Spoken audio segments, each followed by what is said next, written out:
Hey everybody, this is So Many Sequels, your book club for movies. I'm Josh. I'm Garrett. And I'm David. And this week on So Many Scares, we're talking about Garrett's pick, Maniac, the movie that one Letterboxd reviewer called the perfect psychological thriller. This movie had some nice technical pieces, but overall really left us wanting less of this POV horror gore fest. Plus, we run down some of the scary movies we've watched this week, but the biggest update, Josh went to see the Eras Tour with all the Swifties at AMC, where they make concerts better. You know what? I'm going to add this into the intro. They should have replaced Nicole with Taylor for that one thing. That's what they should have done. You're welcome for the free idea in the intro of this episode. We've got all that and so much more this week on So Many Scares. Be sure to find us online at SoManySequels.com. You can find links to our social media accounts there and all of our past episodes. So without any further ado, enjoy our discussion of Maniac.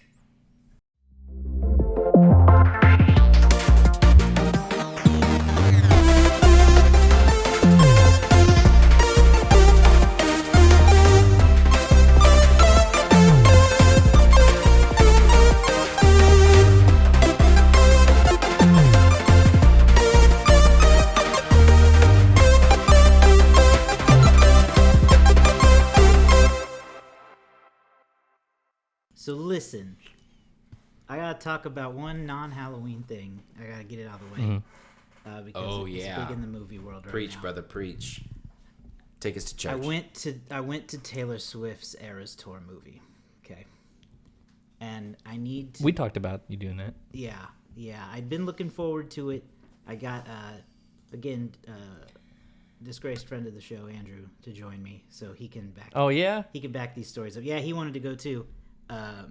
So we went Saturday night, which was opening weekend at AMC here in Tulsa, and I hadn't seen. First of all, just upon entering the establishment, not since Barbie had I seen so many costumes at a movie. I mean, the full-on glittery, sparkly dresses, like they were going to the show, and they're everywhere. And what did you wear? I would dress normally. Aw. Although, fast forward a little bit, so Andrew's to my left, and there's another guy to my right, and that guy's wearing the I Am Knuff hoodie, and I was like, oh yeah, this guy chose poor, or he chose correctly. So we get into the movie, and before the movie starts, all these girls are trading friendship bracelets all around us. They're all intermingling. They're talking to each other. They're trading bracelets and stuff like that. They're going on, do you want to trade? Do you want to trade? All of them. Okay, and this is like sold out Dolby. So Andrew and I are immediately like, I don't know what to expect for this. I had heard tell on the internet that some places had gone buck wild, and I'd heard tale that some places do not. So I don't know. Also, first time in a long time I've seen most of the trailers were like tailored to the movie. Like there was a Trolls trailer that started out with "Hey Swifties," like they made that just for this movie. That's weird. Yeah, that's interesting. That was interesting, right? And then there was a debut trailer that I had to mention real quick: the Mean Girls musical remake. I heard about this. A trailer that it honestly looks fun, and Tina Fey is back in it, so check that out. Now, just to get into the movie, so this whole show isn't about this. It was. You said take us to church, Garrett. It was like a church, and you should know you are part of planning a church event. Both of you do this. So you would both agree if you were there. It literally. So it kind of it didn't start out. It started out kind of normal. But it got to a point where Andrew and I were like, we are the weird ones if we do not stand up for this movie. It is becoming clear that we're the only ones. Yes. So we have to get up. But then at that point, we were like, okay, it feels fun now. Now it feels fun. We're standing up. It's not as bad as we thought it would be. We're all comfortable. We're all comfortable. And it was, man. So this is not it's not a documentary. in the sense that you would think there's behind the scenes. It's literally the concert straight through. Everybody's singing, screaming, dancing. There was a couple a few rows down ahead of us, literally like dancing with each other like they were at the show. And this continued for 2.5 hours straight. My voice hurt at the end of it. It's something that I've never seen a movie do before. It made the movie theater this like communal, like a dance party. Space. Yeah. So it's just a fascinating twist on the movie theater experience. And this was, I should note, encouraged by AMC. They encouraged that kind of behavior. So this was not people being out of control. It was very clear ahead of time. This is a different kind incidents? of thing. Yeah, this is a different kind of thing. You can take out your phone and record. That's fine. You can dance, sing, have fun. Do not worry about the normal movie etiquette. And so that's good. Knowing that going in was also helpful. I can only say that's nice. To wrap that up before I open the floor to questions is I feel for anyone watching anything else in that movie theater that night because you could surely hear it. Listen, the missed opportunity. That movie made so much money. Well, David, you can give a quick box office numbers if you want, but that movie made so much money. It was a missed opportunity for every AMC to not put that in every theater and just sell tickets until they stopped selling tickets. I'll say it was. Might as well Sync every single theater up at the same time and let them all go. And just let them all go. Why stagger it out? Just make your money, sell out your theaters. No, let because the Swifts take over. I really want to see... Nobody else needs to see Saw 10. If you wanted to see Saw 10, you'd have done it. Seesaw. I would love, though, to see the 10:30 a.m. Swiftie crowd. I think that is the crowd to see. That's me. That's when I go. Because I don't want to feel the pressure to stand. Yeah.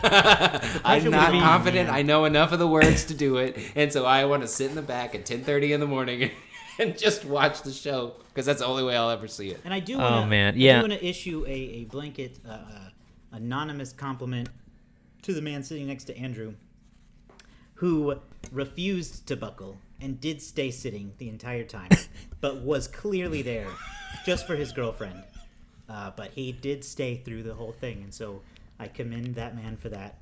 He obviously didn't want to really be there, but he was, and he did not throw a fit about it. He just didn't participate. Well, hey, I'm sure that at least, some of the songs probably were like, oh, yeah, I know this one. You have a little bit of fun. Couple, right? You got to at least know a couple. Right? Did she welcome you back to the theater? She did not. She did not welcome anyone back. Missed opportunity. Theater. Are you kidding me? Missed opportunity. Are you kidding me? No, that's a fail on her part. Realistically, how many that times? That is an absolute fail. As personal as she is with all of her fans, the fact that she didn't have a welcome to the theater thing before this is a missed opportunity. I will say that she did go personally visit 13 AMC screenings and welcome them. Wow.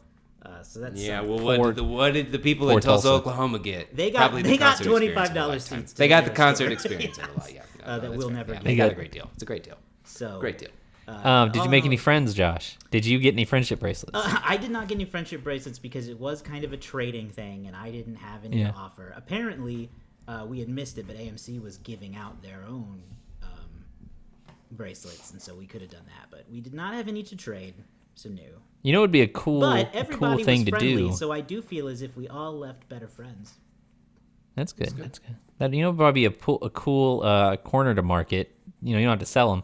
You just come with like a big bag of the friendship bracelet materials and just like, hey, anybody want to make some for this special event? You just have the bag, and then you become the straw that mixes the drink at the Swiftie party. I believe Circle Cinema was doing a friendship bracelet party as well. I want to give credit to the local movie house as well for doing it.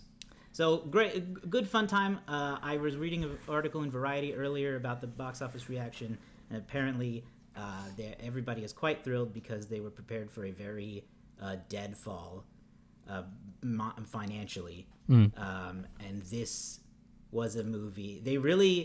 There was a lot of praise for the way that she went around the studios and partnered directly with AMC, and now that's exactly what Beyonce did with hers upcoming one, because this movie did not exist on the calendar 6 weeks ago, and now they have a fall blockbuster that they weren't prepared for. And they were like, bypassing the studio made that happen. If they had gone through the studio, it's like another 6 months of just dicking around and slow. So they were like, they're going to hate it, but change is good. And they said, clearly not everyone is going to be able to pull off a concert film like that. It takes a special kind of Beyonce, Taylor Swift level. But they're also very cheap. So it doesn't take a huge hit to make money. So they were like, maybe this is a cool opportunity for people to see movie theaters in a different way sometimes. Oh, it's just definitely between this and Barbenheimer, this is going to be the new trends. I've never been to one, but they've experimented with playing NFL games, and I think you guys would know they've done some wrestling matches, haven't they? Oh yeah, you can. I think that you can rent out a theater space to watch a pay-per-view or something like that. They do that for UFC fights as well. So live events are already kind of a thing in the theater biz. Give the people what they want. If they want to come and party, charge them. Make the money. I've never done that though. Yeah, I mean, it's worth using. I mean, thinking about the theater space as not being exclusively a cinema space, it can be used for other events, and I think that's honestly where theater groups are going to have to start looking, because because they can't always rely on the studios for everything. Right. It's going to help a lot, especially with the ongoing actor strike slowing down the calendar even more. What is the actor strike? If we have another disruption at the level of COVID ever again in time, they're going to need these kinds of things. Why would you even say that? You never know. Zombies, man, or something. Okay, no, we're done with it there. You've ruined it. Okay, let's be done. Well, okay, so no, but that is a good. Zombies is a great thing for you to say, because we can transition into our show for the day. Hang on, I do want to say one quick thing about Taylor Swift. So, the final number is in for the opening weekend, a little lower than the Sunday estimates, but $92.8 million opening weekend, which is a very, very big weekend. It is already, after 3 days, the biggest concert movie of all time, passing Justin Bieber's Never Say Never and Michael Jackson's This Is It, which are 1 and 2, which are 2 and 3, with $73 and $72 million.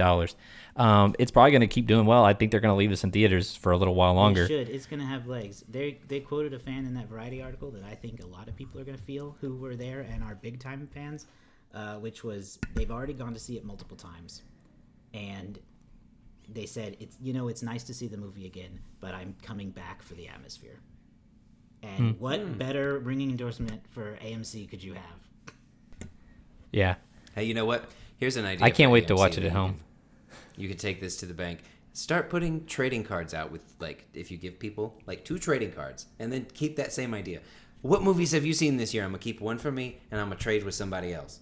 It wouldn't work because I haven't seen that movie, but it could be, in a list of movies that I want to see. So it's not a great idea, but start there and flesh it out. That's where great ideas come from, is a bad one. Brainstorming. But sorry, zombies. I'll say it again. Let's Zombies. Transition. Now it's transition. We're doing so many scares this month still. Halloween grows ever closer. We've already done No One Will Save You, the Hulu movie, out now, Hulu Alien movie. We have done The Craft, which was my pick, the 90s teen witch movie. And then that's all we've done so far, isn't it? Yes. Well, we did Saw 10 and we did The Meg. Oh, yeah, we had that had episode many conversations. We had a great discussion and then it broke. Oh, yeah. We between The Craft and now we have seen The Exorcist Believer as well. We don't have to get into a full review on that, but we all saw that between the last episode. That was kind of a letdown, I feel like, boys. Yeah, we spent a lot of time talking about getting ready to watch that movie, and I don't even feel it's worth spending that much time recapping it. No, not really. No. It was just, it was there. It was sometimes Twas fine. there. So go watch that if you would like. I have no endorsement. I can say I was not as scared as I feared I would be. No, not as scary as the trailer. It was real tense in the build up, and then it kind of. Here's a list of scary movies that I have watched lately. Starting with the most recent. 10 Cloverfield Lane, boys. That is a terrifying movie. I'll hear no other words about it. We did that a few years ago. We did. Great movie. So scary. Bud Abbott and Lou Costello Meet Frankenstein, which is a fantastic movie for several reasons. Funny and scary. Great. It's fantastic. I've seen Slither, which is James Gunn. Michael Rooker. Funny, hilarious. And then I saw The Exorcist before we went to see Exorcist Believer, which is also fantastic, but really uncomfortable and gross and just awful. And the 2006 The Hills Have Eyes remake, which was also very uncomfortable for reasons that are similar to maybe the movie we talk about today. But was it good though? I saw. I really don't remember. I think I saw that when I was a teenager last, so I don't. In my opinion, it would have been like 2006. Fine. Okay. Good to know. I saw 2016's 2018's Hereditary. Yes, I heard some of this. Yeah, I was not much. Deeply scared. Yeah. A lot. Nikki was like, "I don't think you'll be scared. It's not scary." And I was like, Well, yes, "You crazy." She's crazy. It's terrifying. I was quite scared. However, it's not jump scary, I guess. hot take, that ending sucked. I was really disappointed in the ending. Before we go any further, I can't remember if Garrett saw this movie. Did you? I have, yes. Okay, good. Yeah. There's still some points I don't think you should spoil, but I won't spoil almost any of it. But I will say there were certain characters early on that I was rooting for I was rooting for them to die. I was like, get this chick off my screen. Yeah, I thought the ending really just sucked all the wind out of it for me. Interesting. It was scary, but I didn't like the ending. So that's I won't go into spoilers there. But I told that movie take its 3 stars and get out. Nah, I think the ending's good. We'll get into the specifics of it. We can get into the specifics of it another time. But I just say that's where I landed on it. Anything else? Toni Collette though, really really good in it. Yeah, it's a good one. That's an Ari Aster movie. He also did Midsummer and Beau is Afraid. He's a weirdo. That came out this year, didn't it? Yes. Yeah. Yes, I saw that one too. It's not horror, I don't think. Anyway. It's unease though. It's unease for sure. Yeah. I haven't watched a lot of horror stuff yet, unfortunately. I'm still like, I don't know. Sometimes I'm struggling to get into the mood for it when I'm not watching something planned like one of the ones we're picking. But I did watch one. I'm going to call it horror adjacent because it's a documentary. But so, have you guys heard of McCamey Manor? Mm-mm. So there's a documentary on Hulu that just came out called Monster Inside. And it's about McCamey Manor, which is a haunted house attraction in Tennessee. And it is considered one of, if not the most extreme haunted house attraction in the United States, to the point where key points. There's a wait list thousands of people long. It runs all year long, and they only bring in a few people at a time and only run like 3 shows a week.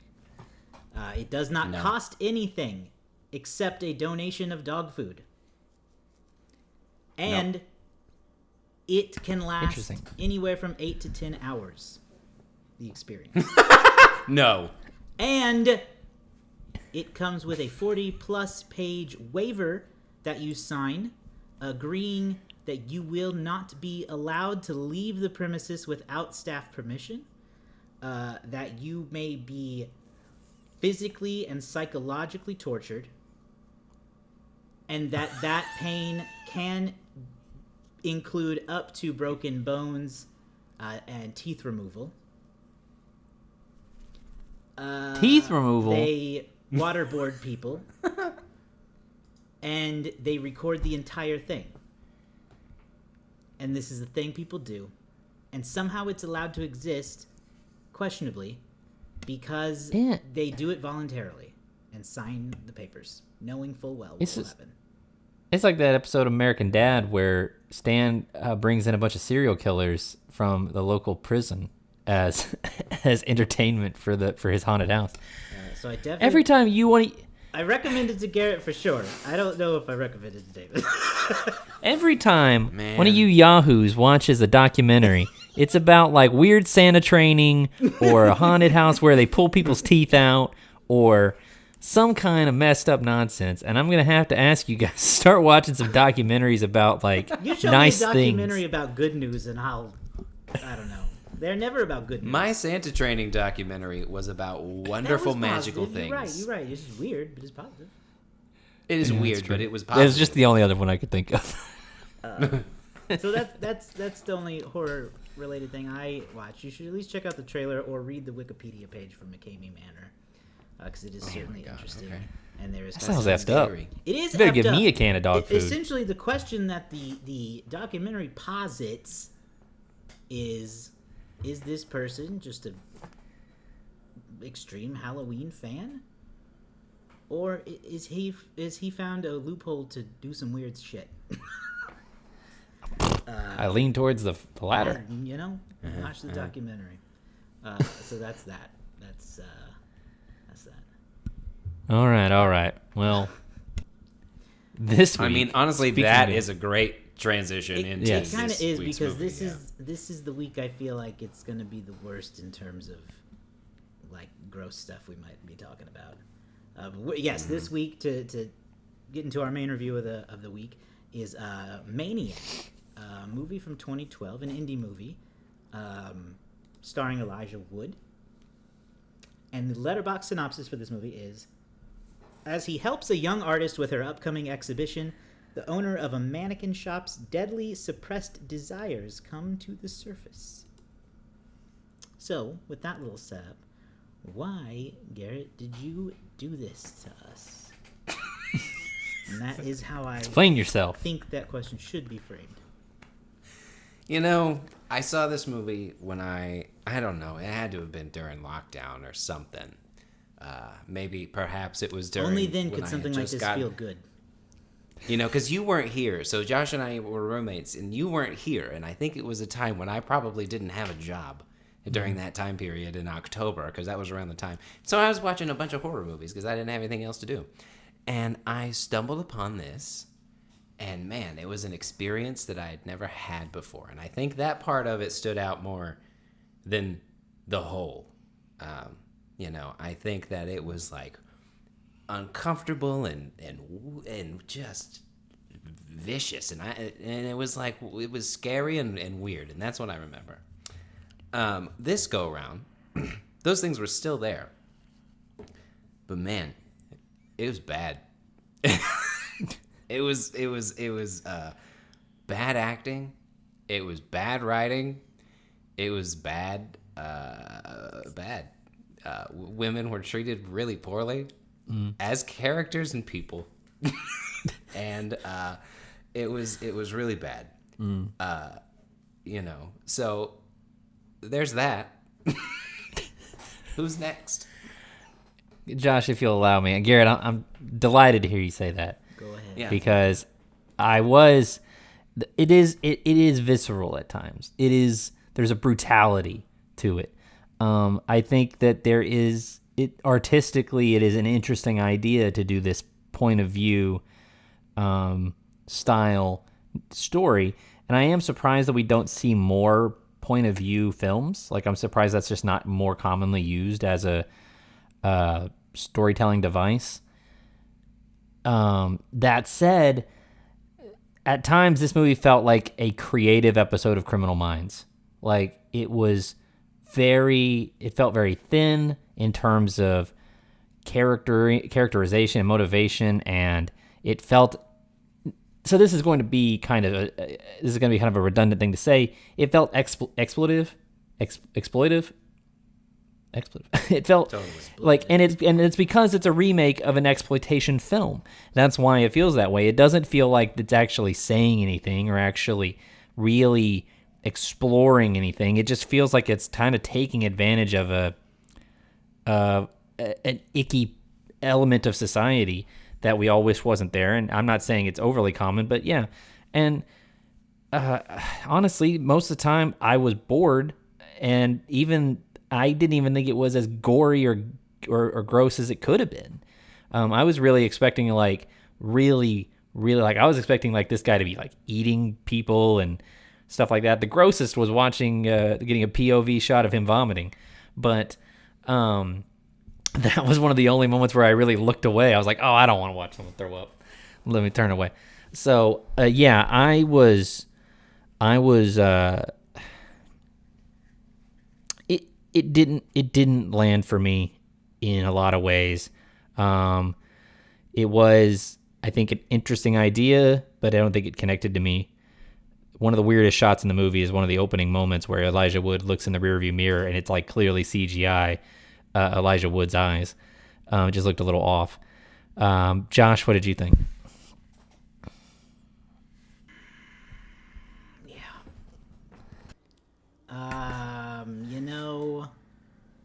I think it gets an A for effort because I appreciate the swing.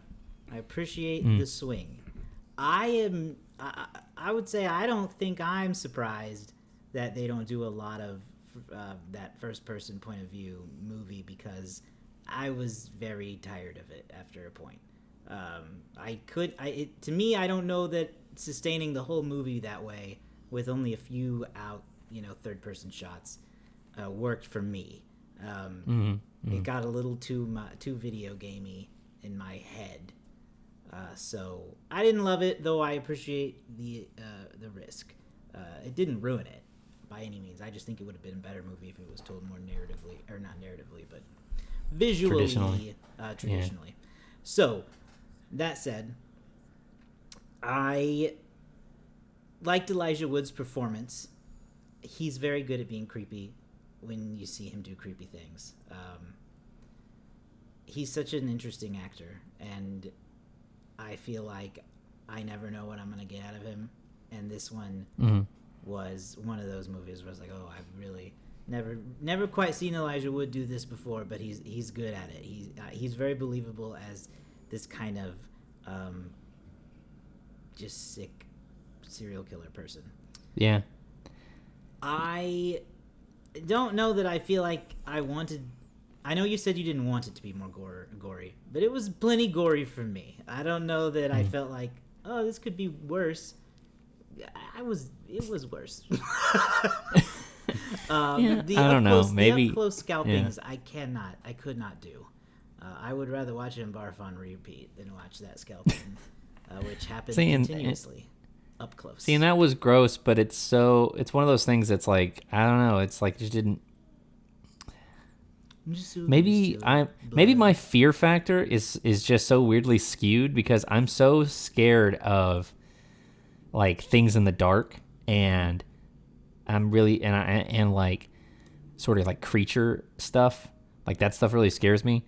But like serial killers sometimes just, I don't know, like that's scary too, but I don't know, when like even the first death, I was kind of like, oh, that's it? That wasn't that bad. Like I thought it was going to escalate from there. For me, the fear is that it does escalate, and it's the viciousness that they just throw everything out the window, and that is just so unsettling.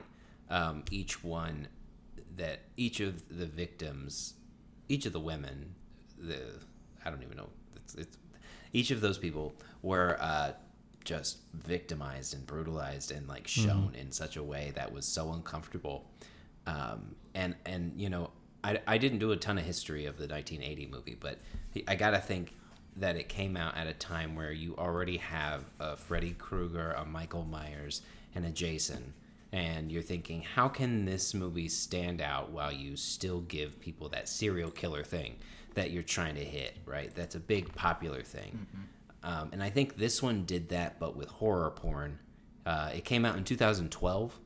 And so you've had some Saws, you've had some Hostels, and you think, how can I take that up a notch, right? And I think that somebody thought of this movie and thought, I'm going to give this to you in such an intense POV way, and that's how I'm going to stand out. And I think that's what they were going for. So I don't think the movie was trying to say anything other than just here is some viciousness, and this go around for me, that's what really stood out the most. I do think that if you look at how they structured it, a lot of thought went into how the movie was going to look. How can we do this? Yeah, I'm sure. I read some interviews with Elijah Wood, who said, they tried to do it with just the cameraman. And so, David, when you say that was CGI, I don't think that was. I think that was Elijah Wood. I think he was there because he said that when they would have his hands in the shot, sometimes it was him, and sometimes he would have to have a hand double because he was behind the rig. Mm-hmm. And so the way that they had to do the shot was his hand would come in on this side, and he'd have to have a hand double on this side because he couldn't get his hands around the whole rig. I do think most of the time it was Elijah Wood. I think it's just that first moment where he's in the rear view mirror, where it's just his eyes are just way too close to the rear view mirror for that to be a possible, a possible, view, his eyes are like whoosh, like right here in the mirror. So it was just that one. And I think it's obviously only there because that's like your lead into like the big title moment. I think from a technical point of view, like as I was watching, I was like, this has got to be a tremendously difficult thing from a filming point of view and from an editing point of view, because essentially you can never leave your protagonist in this scenario, your protagonist's point of view. You can't really dive off and see what someone else is doing for a few moments because it's exclusively through Elijah Wood, Frank Zito's perspective. It's kind of like 1917 or Gravity, those movies that are like all one long shot or presented as all like one long shot, but without the benefit of being able to like see what other people are doing. So it's almost like, like Josh said, it's like almost not worth it after a while. It's like the effect of it kind of wears thin the longer it goes. But to echo what you said, I think Elijah Wood's great in this. The moments where you do see his face, where maybe you just catch his reflection in a mirror off to the side, or when he looks at himself, the same things that made him work as Frodo or have made him work in countless other movies is that sort of like wide-eyed, like painfully like open innocence that he just has, that expression on his face. And here it's just twisted the other way where he just looks like this kind of like broken little kid who has grown up into this, horrible monster. So I think Elijah Wood's kind of a great casting for this. I just wish that I had maybe, I just wish I had connected more with what was going on in the movie. Well, I'm glad you didn't, though, because, I don't mean connected like I relate to him. I just mean I wish that like I wish that like I came out and went, man, what a great movie. Yeah. You know what I mean? I just like the movie, but it wasn't. In that way didn't engage me. But it wasn't a great movie. So that I don't think you should be that like everything. Well, I was watching parts of it with Kat until she went, nope, I'm out. And she smart. The only smart one I felt like she gave a good review that said it felt like an independent movie or like a film student project. Yeah. Where it was like, I'm going to put a lot of thought into this technical aspect, and then just everything else is just really kind of flat. I'm going to show my directing genius. It feels like a final project for a film grad student. That's exactly what she said. Yep. And like I agree with that because this movie is less than an hour and a half, and it felt like 2.5 hours. Yeah. It was just, it was too long. It felt too long. It was too. It's repetitive. It was too much. It was repetitive. There wasn't enough fleshed out story. Fleshed out is poor choice of words, but whatever. But it was just not. It didn't have anything to give you other than just here is this unforgiving brutality. Yeah, that was pretty much my takeaway too.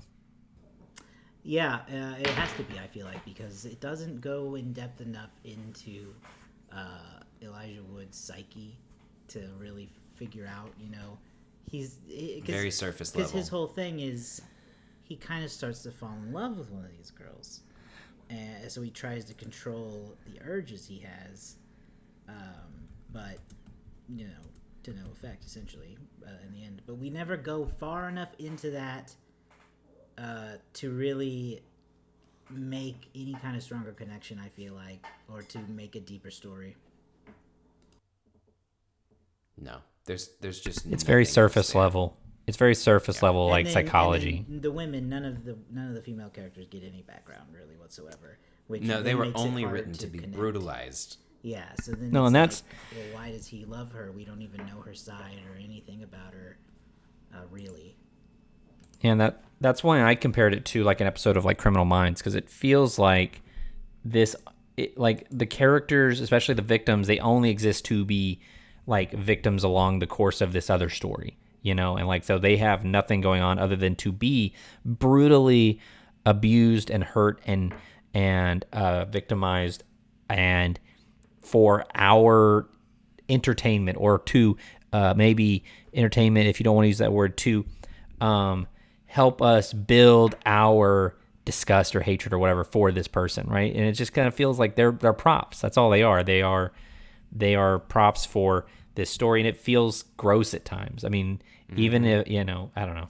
And then maybe it's supposed to, maybe that's the point, but I don't know. It doesn't make me feel any better about it. No, I'm the same. I feel like if you're going to do that, if you're going to have it's like you're giving us the first person point of view already, and you're treating the victims like they don't matter, which I think was probably not intentional, as it could have been. But if it were intentional, then give us a really in-depth look into his head, because you've put the viewer in his head literally. So why are we getting such surface level stuff as if we can't? I just feel like if you're gonna do that type of storytelling, we need to be in his head. Mm-hmm. And we're not. We don't hear his thoughts. We just kind of hear him talking to himself. Yeah. And that just wasn't enough for me. Yeah. This movie is already a victim of several things, but I think it's also a victim of, and a perpetrator, but I think it's also a victim of just better horror movies that have come out and how we appreciate good storytelling in horror movies now. This came out in a time when the whole premise was to make you uncomfortable, make you disgusting, make you feel, that's what people wanted. And so it was like, how can we, again, stand out? And now we're putting more emphasis on storytelling along with purposeful scares. It's not just a jump scare all of the time. It's not just a saw your leg off all of the time. There's elements there, there's reasons, and there's storytelling that gives that depth, that gives that layers, Josh, that you're talking about. You would get inside his head. You would see more. And honestly, the way that this movie would be more beneficial now is if you didn't see the killings, or if it zoomed out and you were with him and whatever, and then you zoomed out, and so you weren't necessarily there, and so you could kind of see the brutalization and take you out of it. But it wouldn't just be the first-person perspective the whole time. It would just be at certain elements. So, I don't know. It just yeah. Well, I forgot what I was going to try to take off on that a little bit, but I was going to say, I do think the one thing that I really would praise about this movie is the film score, because I thought that the movie was the music continually had me feeling that dread, that sense of unease. I really, it stood out to me when he's chasing that woman through the parking lot, they're in the subway, and then he's in a parking lot. I just like, man, I was at this point, I was already starting to feel like I don't think I like this, but the music and that swelling of the music as it pulled out of his perspective and showed the third person perspective. I was like, man, this music's actually really well done. So I don't often praise music and score in films, and maybe we should do that more often. But I do think that's of note here. I want to make a quick mention of it. I do agree. This critique from me is really not the movie's fault at all, and just part of the experience. Did you two watch this on Pluto? I did not. I watched it on Pluto because homie wanted to watch it for free. And once again, I have to applaud Pluto TV's commercial breaks, which are in the worst times of all time, every time. It's literally, I think the first time in the movie you really see him scalp someone, not like the prelude thing, but his first real victim. Right as soon as he finishes up, he's like, And then it's like Charmin bears pooping immediately. I tell you what, those Charmin bears. I hope one day to love something in my life as much as those bears like wiping their butts. Right. So I was like thoroughly, and then commercial, bright light, happy commercials, sing-song jingles. So that was weird. But again, oh man, that's funny. At least it wasn't like Pizza Hut or not every something time. like that. Not every time. But yeah, that's part of the yeah, this is an awkward movie to sandwich commercials into. Yeah. Well, it's nice because at least, on something like Pluto or Tubi or these other free made-up word streaming services, you're not getting a censored version like you do on cable. So, like, there's commercial breaks, but it's still, like, full scalping, full language, full nudity, all that stuff. So at least you're getting the whole movie. It's true. If I can give them credit for anything, it's that. I wonder why. I'm sure there's an answer somewhere on the internet, but we're just dummies talking. I wonder why they remade this movie. Because gross. And also, from the looks of it, from what I can tell of the 1980 movie, it has a small cult following, but not like one of, I think, a legitimate size. And it just seems really nasty, and like no one really grew to appreciate it over time critically. Yeah, I think this is one of those situations where we often talk about remakes of good movies, and we go, why are you remaking a movie that worked? Find a movie that didn't work and remake that but had a good idea and remake that. I think this is that type of situation where the original one, from what I read, came out during the height of like exploitation and like horror movies that had to be censored because they were so scary. And like this one was like taken out of theaters, and like police officers came in and said no one can watch this, you know what I mean? There's stuff, whatever, right? It was a part of that whole like movies as super challenging gross stuff, that time period. And so I don't know who it is that like stumbled on it and said we should remake this movie and we should do it in a way with like a POV shot. But I guess it was, I mean, maybe just a director really thought, hey, that's a movie. If I could remake one movie, it'd be Maniac. I don't know.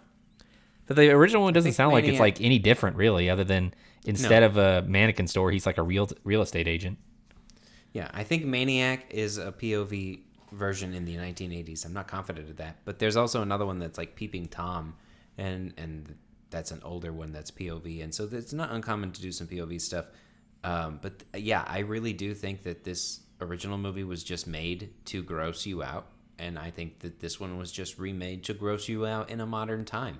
I don't think there's much else to it. Yeah, well, I'm sure it was a great learning experience for most of the people who worked on it. Yeah, well, Elijah Wood had a great time, I think, probably. Had a great time. You know, He's a I will director say of photography, again, had a great time. Yeah, he's truly the only actor in that movie. Everyone else just really delivered a poor performance for the most part. Yeah, I mean, it was... Well, and it was like a co-production with France, so I think a lot of these actors are French actors playing American, except for Hannah, who's French and playing French. Yeah. That's interesting.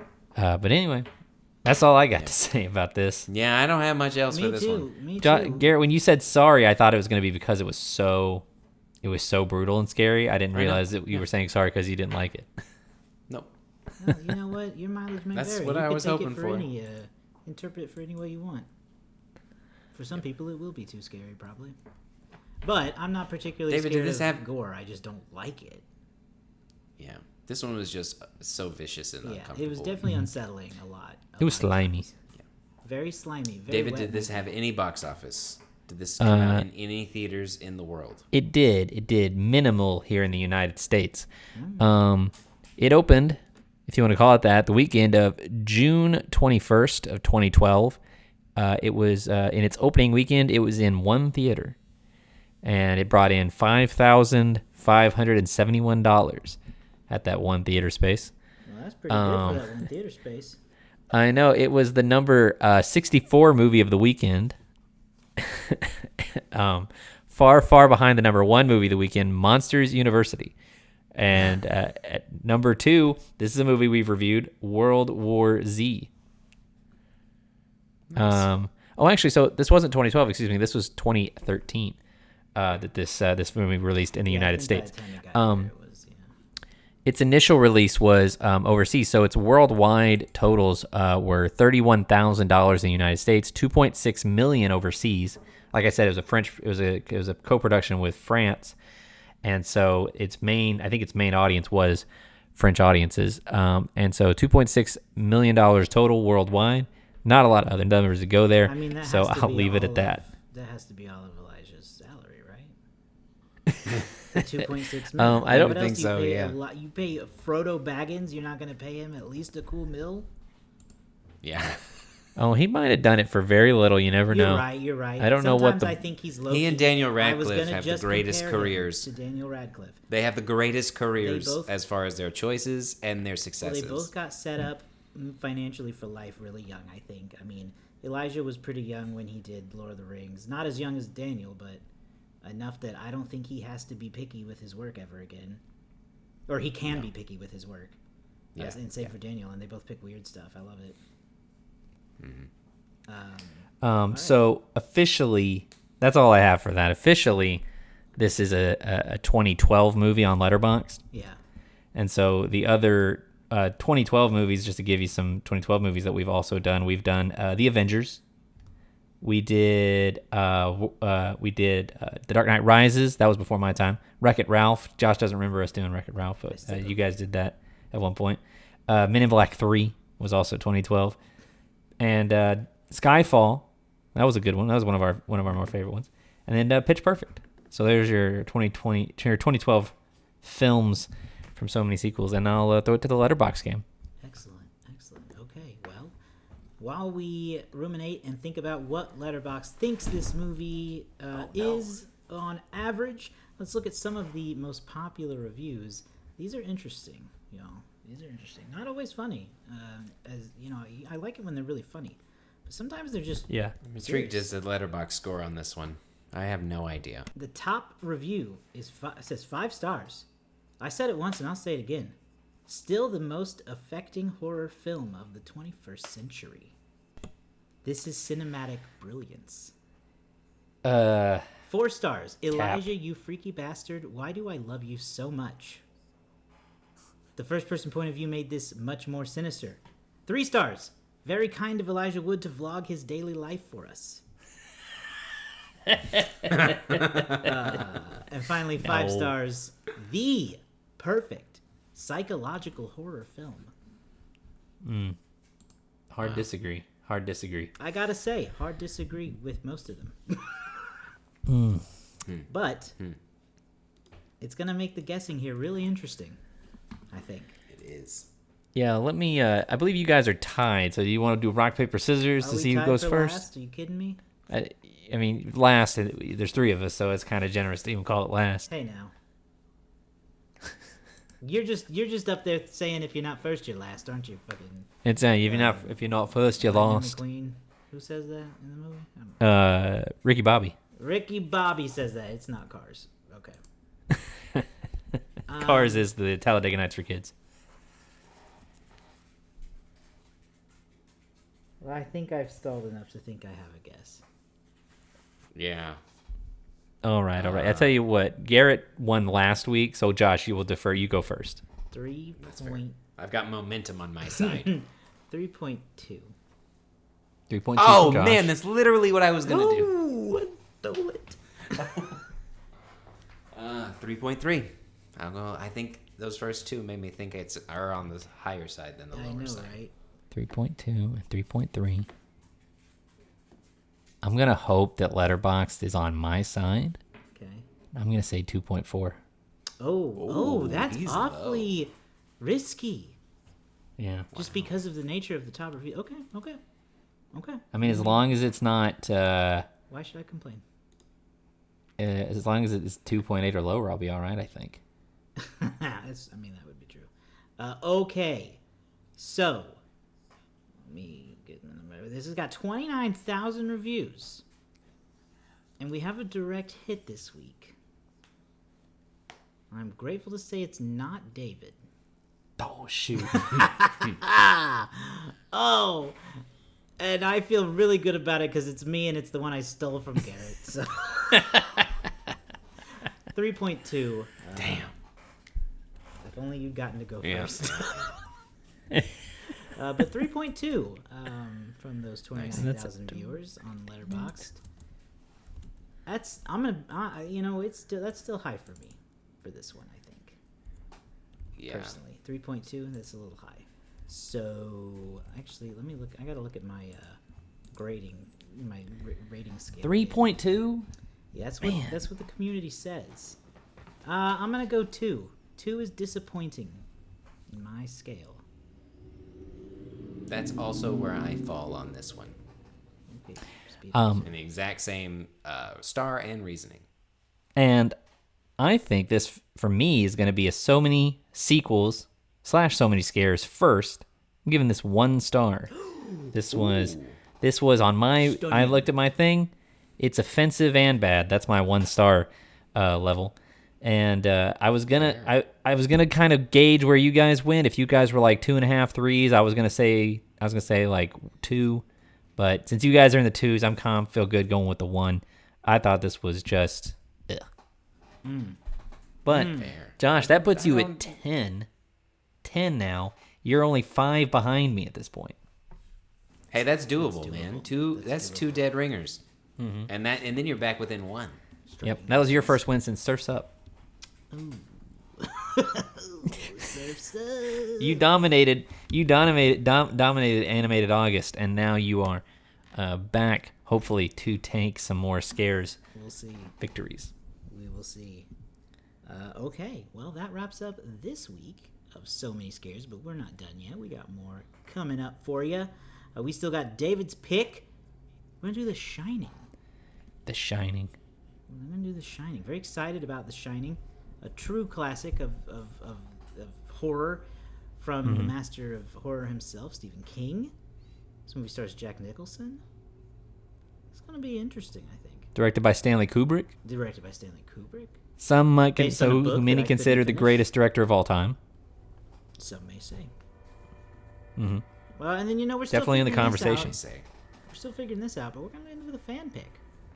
We're going to end with a we gotta pick, which you can tell us what you think we should do by visiting us on social media and commenting, or sending us a DM. We're on Instagram at So Many Sequels Pod, on Facebook, on Threads and TikTok. So let us know what you think we should do, and we'll also put up some polls or something to get some votes. I think we should do. Figure out what we'll do, and then we'll announce. That will be the fun end of the month fan pick.